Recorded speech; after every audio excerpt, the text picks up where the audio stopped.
Ladies and gentlemen, welcome to Field of 68's last call. Do you think that you could take down a black bear? No, hell no. I'm going to try. The first person that's going to die has got to be one of the black guys. So. Cold cuts, they suck. Are Taylor Swift and Travis Kelce going to get married? Hell no. Here we go. It's last call.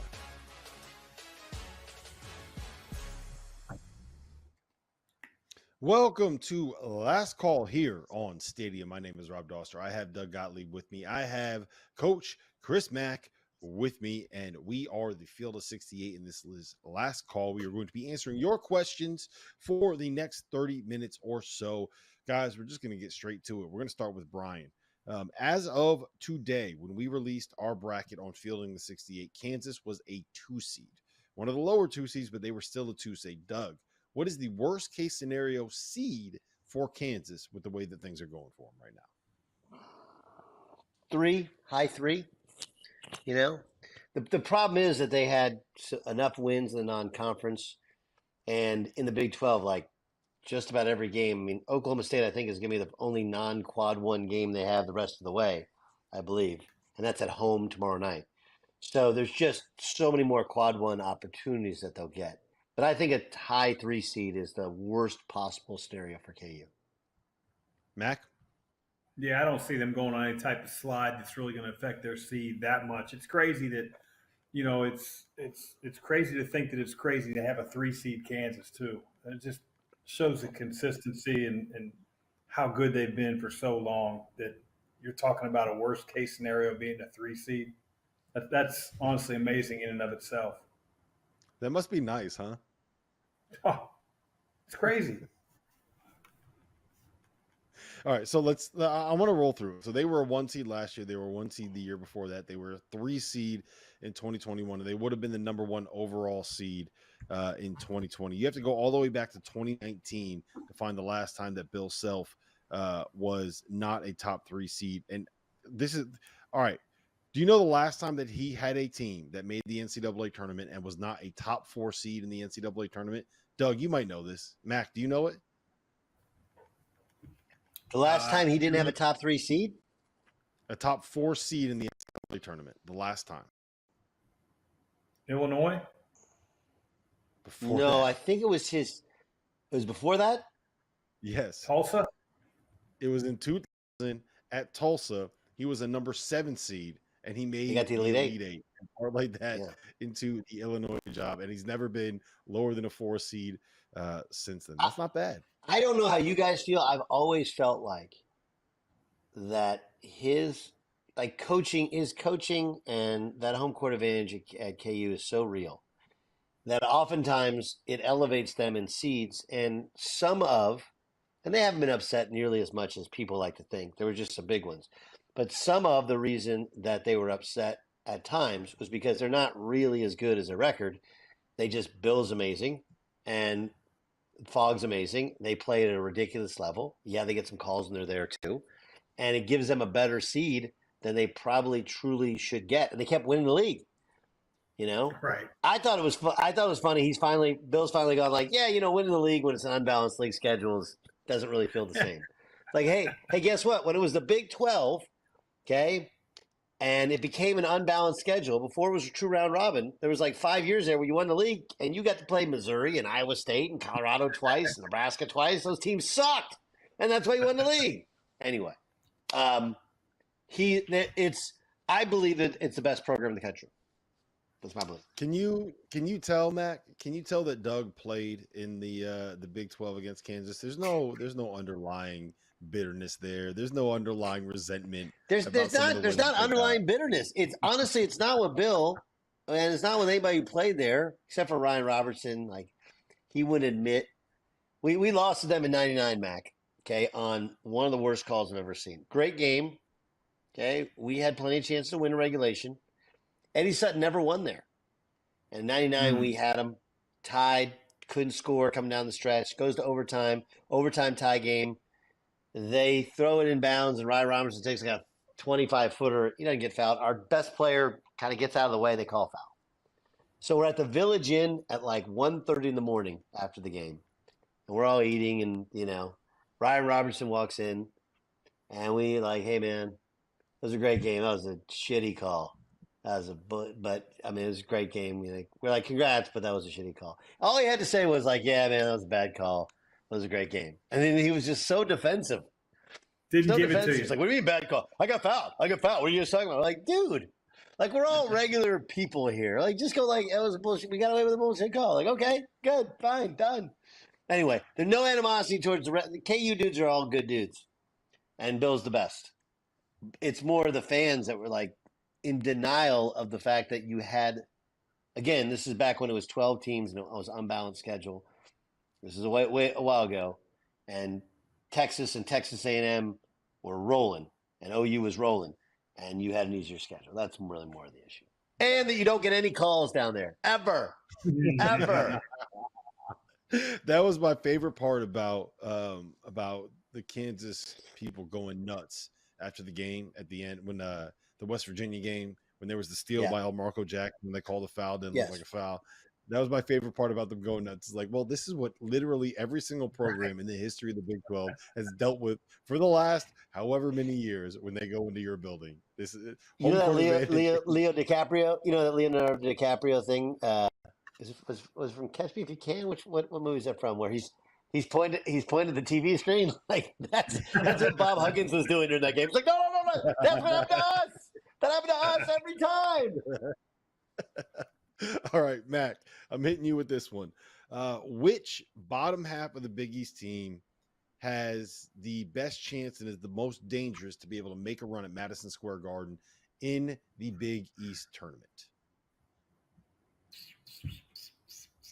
Let me look here. Get my teams right. You want to know who I'm going to go with? I know what the answer is. Go ahead. Who? What are you going to say? Because of the bottom of the Big East now, right? Because the standings are a little wonky Providence, now. Butler, Villanova, Xavier. Of those four, Say Butler. Yeah, Butler. I mean, Josh Alexander back at MSG. I think I haven't liked Villanova over the last 3 weeks, man. I just have not. What's happened there? I really don't know what happened. When I watched them play against Xavier, and they actually, I think, beat Xavier, they could not make an open shot. And Villanova was always known for making contested shots. Now they're getting open shots, and they can't knock them down. I just not a big believer in Villanova right now, as hard as it is to believe. Xavier, I just think that it's tough for him right now in the interior. And then Georgetown to Paul. So I would go with Butler. Process of elimination, I think Posh Alexander is dynamic. I think they got a pretty good team. Okay, so the argument that I want to make is for Xavier, and the reason why I want to make an argument for Xavier is that I think if you look at the teams that have the best guards / wings in the Big East, I don't think you have to go that far down the list until you get to Davian McKnight, and so you get to Quincy Oliveri, and you get to Des Claude. Are they a little bit flawed, Mac? Sure, but like those dudes, when they're cooking, they can light you up and they can put up a lot of points very, very quickly. I can see a situation where they walk into the Garden and it's the bright lights and it's the Big East tournament, and all three of them end up having a run where they average like 73 points for 4 games and make it to the Big East tournament title game. I think there's no doubt whoever is opposite UConn in that bracket, there'll be somebody that goes on a run, and we'll probably play against UConn in the finals. Okay, and that team is going to get demolished by UConn, but we'll all be thinking they're a bid stealer, right? Rothstein will be going crazy about it. Oh, potential bid steal there, and I can tell you exactly what's going to happen. Is that Odell Beckham Jr. there on the screen that we got? No, this is Luka Doncic. Luka Doncic. I love that. Honestly, that might be the best dog name that I've ever heard about. I told you this the other night. That is an incredible name for a dog, Luka Doncic. Did he have 73 points the other night too? He had 73 licks to his empty sack. That's what he's capable of. Oh man. All right, listen, we're gonna go to break. On that note, when we come back, we have more questions that we need to answer. We're gonna talk about the coach that has the most turning pressure on them. We're gonna talk a little bit about Memphis and the Colorado State Wyoming ending. I don't know if you guys saw this, it was bonkers.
Welcome back. Last call here on Stadium. My name is Rob Doster. I have Chris Mack. I have Doug Gottlieb. We are the Field of 68, and this is last call. Drink him if you got him. We'll start with this. Which coach, besides John Calipari and Matt Painter, who are the obvious answers here, is going to head into the NCAA tournament with the most pressure on them? Gottlieb, we'll go to you first on this one. Most pressure on him. Not Matt Painter, not who? Not Matt Painter, not John Calipari. You want me to give you guys mine first? I got one. I have one, but I want to hear yours first. Go ahead, Matt. Go ahead. I'm gonna go Tommy Lloyd, Arizona. You know, I mean, he took over for Sean. They've been used to the Elite Eights, and they were like, hey, you can't get to the Final Four, yada, yada, yada. And then they lose to Princeton last year in the first round. Now he goes to second year. You know, pretty good team. Like, wouldn't be good early exit. And I think he's probably feeling a lot of pressure, especially for a guy that's been in the tournament so many times. Mine's John Shire. Doug? Mine's John Shire. You know, you're at Duke. You know, you got big name dudes. You got some veterans. You got Filipowski back for year two. Yeah, I mean, I think Duke is synonymous with the Final Four. At some point, you got to go on a run. I know it's really early in his career, but there's pressure in that job and a lot of pressure to win in March. John Shire would be my pick. I like both of those calls. They were both considered over here on my end, but I am going to go with Rick Barnes at Tennessee, who has had a lot of success in the regular season with the Vols over the course of the last 5 to 6 years. Obviously, he had a lot of success when he was the coach at Texas, despite the fact the way that ended. But he has not been past the Sweet 16. He has not won a game in the second round of the NCAA tournament since 2008 when they made the Elite Eight when the Longhorns did. He's got a team that can make a run this year, guys. The Vols can guard. They have one of the best bucket getters in the sport. Dalton Connect has been unbelievable for the last 3 weeks, and this is the year for him to find a way to be able to make that run, and I think he should find a way to do it. Mac, this next question is from Alex. It is for you. Is it actually possible or feasible for an opposing staff to steal signs during a timeout in a college basketball game? If you guys, for the people that aren't aware, this is in reference to the Kansas State, Iowa State, I guess, saga, accusations, whatever you want to call it, where Jerome Tang and his staff I think, insinuated that TJ Otzelberger and Iowa State were stealing signs from them during the game they played last Saturday, I think it was. Yeah. Well, I would say in a timeout, it's either a 30-second or it's a full, right? You're either sitting or you're standing, but you're generally not calling out your play. And the guys are right next to you. You know, if anything, you're putting it on the whiteboard, and you're just sort of going over, maybe stressing a certain angle on a screen or the timing of a play, but you're not necessarily calling out or certainly physically signaling any type of play. I suppose if somebody were right behind the bench and sort of could peek through like they do with television cameras, maybe. But like this isn't football, you know. Like literally, Doug knows this from doing all the games. You know, if we're playing North Carolina State, Kevin Keats is standing up and he yells out to his point guard, 4 down. Our staff is yelling 4 down, and we're yelling what 4 down is equivalent to. Hey, they're bringing 4, they're 4-man to the post.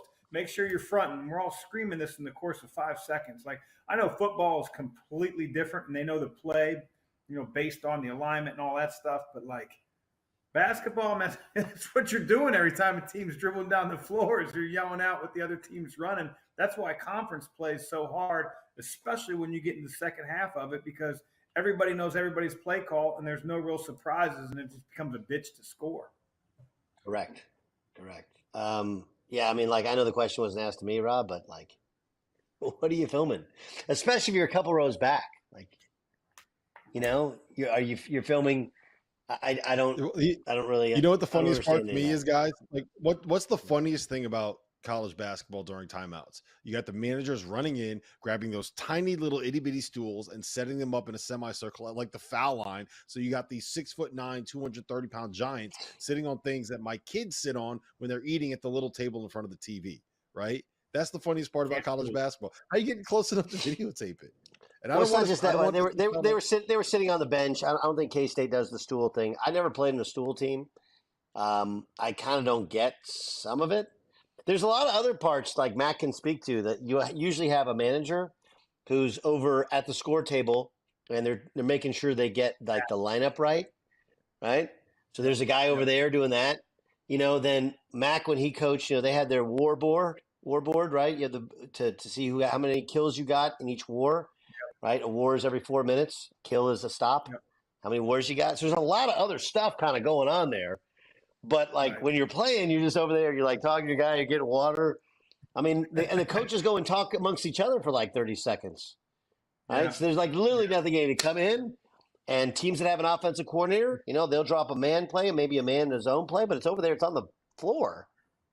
I mean, I don't know. And then some guys like Coach Sutton never drew on a whiteboard one time for years ever. Like somebody else, Sean Sutton might draw on it and then he'd point something out. Okay. But like, guys, here's my next question. We're about to get rich together. We're all going to make $1 million here, and tell me what you think about this. Okay. So Ryan asked about the Colorado State Wyoming ending. Here's what I think we need to do. We're going to go through and we're going to watch that tape. We're going to watch every second of every single position. I love it. We're going to break it down. We're going to watch it 10, 15 times. And what we're going to do now, do you have Colorado States too? Okay. Yeah, you get it all. You get it all. Okay. And we're going to make one of these like Bob Knight coaching videos instead of like how to run the motion offense, how to run Tony Bennett's pack line. This is how you win a game when you're down by 11 with 52 seconds left. Every coach in the country buys it. We're millionaires. Sell them for $25 a pop. Who's not buying that? Are you in? You guys with me? Come on, let's do this. Sure. Let's do it. I'm in, but you need another willing participant, meaning the other team. To give it away? Yes. Yeah. More games are lost than one. Well, look, you know what, Doug? You can be the Debbie Downer there. Me and Mac are going to come. I'm in. Let's go. Let's do it. We're gonna make the money, and I'm going to be able to buy a house right next door to Mac, so me and him can go fishing on the beach together, catch ourselves some sharks, catch ourselves some dinner.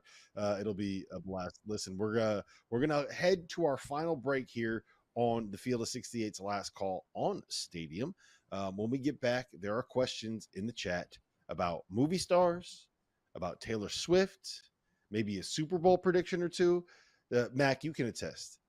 It gets a little bit weird once we get to the final section of the questions on the 68's last call. So that is where we are heading next. I hope you guys are ready for it. Let's get into it. We'll be right back.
Welcome back to the Monday evening edition of the Field of 68's Last Call. My name is Rob Doster. I have Doug Gottlieb with me. I have Chris Mack with me. And for the next about 7.5 minutes, we are going to be answering your questions. So, Doug, I feel like this is a better question for you than Mac. I feel like this is kind of how your brain operates on a daily basis, thinking about things like this. So, we've seen the meteoric rise of Travis Kelce in the pop culture sphere since he started dating Taylor Swift. What college basketball star would benefit the most by going out and finding a similar caliber of a superstar like Taylor Swift to date? Oh, Zach Edey. 100%. Zach Edey? Zach Edey. Yeah, because Zach Edey, everyone in college basketball knows who Zach Edey is, but the rest of the world doesn't know who Zach Edey is. Can you imagine if Zach Edey, like 7'3", Zach Edey shows up like on the red carpet at the Grammys, dating some dime who everybody knows? Oh, the crossover stuff would be amazing. And then the Purdue run, and they keep showing her in the stands. Zach Edey's the answer, final answer. What if he showed up dating 4'11" Snooki from the Jersey Shore? Even better. Little lowercase b action. Little lowercase b. So, yeah. Love that. I mean, the height disparity, Lowercase the height disparity after the game on the court, that would be great. I will. Listen. Shout out to my boy Matt Gotch, okay? Because Gotch was our center at Notre Dame, and his nickname was lowercase b. His now wife, they've been married ever since. She was fairly diminutive. He's a 7-foot center from Kingswood, Texas, and now he lives in Texas. And we used to be like, "You guys are a lowercase b." Oh man, that's I've never heard that before. That's really funny though. All right, Mac, I'm going to you on this one. If there was a movie about your life, who would be the actor that you would want to play you? Ooh. Man, I don't know The many answer, for Doug, actors. the answer for Doug is a layup. Like this is the answer for Doug is the easiest question we've ever asked anybody. It's Steve Carell. For me, Steve Carell? Yeah. It's a great one. I'd 100%. love to have Steve Carell. I mean, Who you got for me, Rob? for you? I mean, Bruce Willis in the day would be amazing, right? There you go. I Bruce appreciate Willis that. is badass. Bruce Willis would be cool. Yeah. But Bruce Willis is like 5'8", and Mac is like 6'6". That's Yeah, the but only they can problem make that there. up in Hollywood, man. They wear heels. They make them look taller. They make I mean, that documentary. I got one. Jason.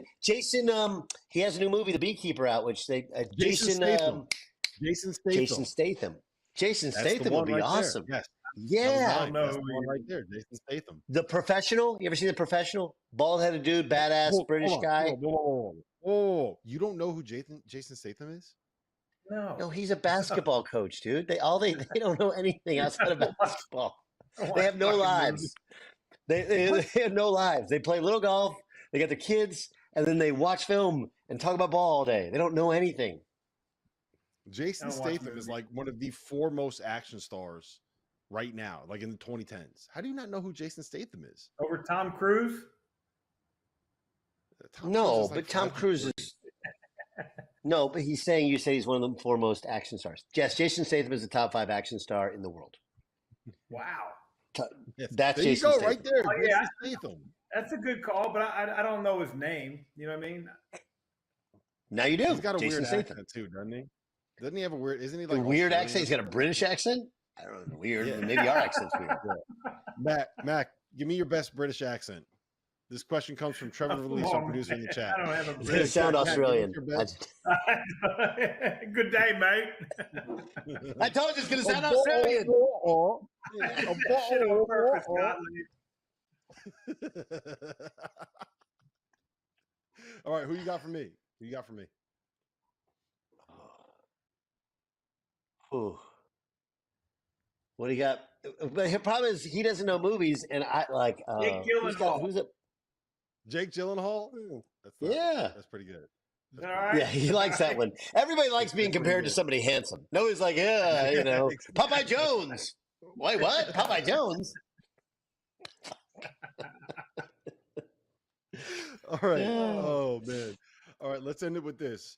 You got to lock it in right now, Mac. You got to lock it in right now, Doug. Give me your predictions for the Super Bowl. It could be winners. It could be MVPs. It could be something crazy happening. I want one prediction for what's going to happen in Super Bowl 58.